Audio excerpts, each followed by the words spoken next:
Bonsoir tout le monde, c'est un plaisir pour Modèle Info entrer la pour informer parce que nous connaissons Modèle CGO avec Jorayou. Là, nous bossier c'est 4e section communale Bestel. Nous venons permettre de vivre la résistance lui-même qui a préparé pour sortir là. Et nous connaissons, c'est parce qu'elle a lui-même déjà lancé sur Modèle Info. Nous bossons grâce avec Jovency Siméon, une monde qui a supporté Médiasa qui c'est Modèle Info.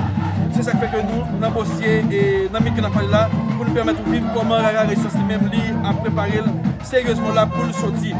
Encore une fois, les amis internautes Modèle Info, nous connaissons Modèle CGO Arjorayou, nous là pour faire vivre tout ce qui est passé en deux communes grâce avec un paquet de monde qui supporte Médiasa. Moun ça dit travail là fait ce travail qui est impayable, ce travail colossal qu'on a fait, il pas capable de supporter le travail ça. Ça fait que nous là, les amis internautes Modèle Info pour nous capable permettre de vivre comment la situation lui-même a évolué en deux communes. En effet, nous là grâce avec Amber Philippe, Attila Pierre, Chanel Bernard, Célie Oscar, Mambo Elsie, Jivens Virgile, James Philippe, Jean-Pierre Alcindor, Jean-Claude Adonis, Joubert Chéry, Jovency Siméon, qui permettent que nous là, et nous bossé après-midi, Marilyn Bernard, Yannick François, Maître Dieu Renoir, Ingénieur François, Madame Messène Alseguer, Madame Misseline Alseguer, Mokas Uni, Pasteur Wilfried Listin Cachalo, Faïra Dorceli, Ronald Augustin Medvan, Tataï Lemite et Maïssa Tataï. Et Tetsel Loto avec commandant Waldik Sama, c'est grâce avec Mounsao qui fait que nous sommes capables là, pour capable permettre de vivre comment la résistance lui-même a frappé sérieusement là. Nous connaissons déjà nos pas M. Bernard Jeff Kervin, Modèle Info. Si vous voulez supporter Médiasa, vous êtes capable de faire de plusieurs façons. Vous êtes capable de faire le Pazel et vous êtes capable de faire directement, rentrer en contact avec nous directement sous 39 17 49 44. Encore une fois, on a permis de vivre comment la lui-même a frappé là, sous Modèle Info.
Merci là. Complètement.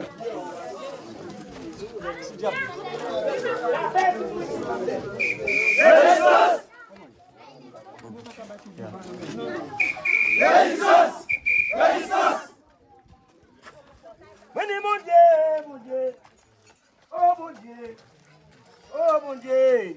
Pardon, m'a demandé pardon. Toute fanatique yo, m'a demandé pardon. Oh ciel, oh mon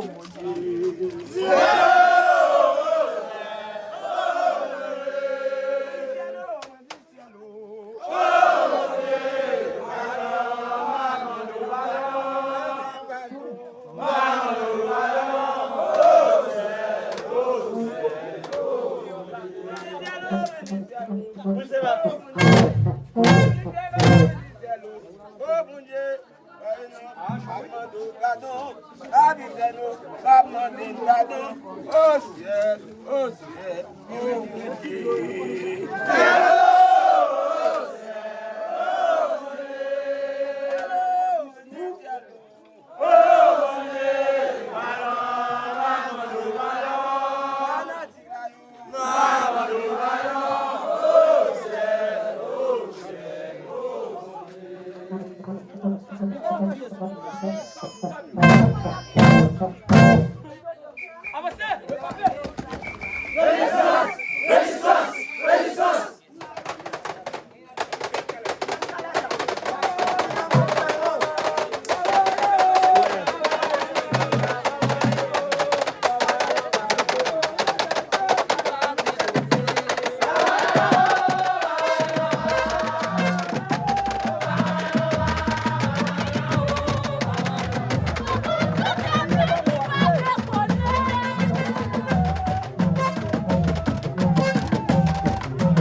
Ah,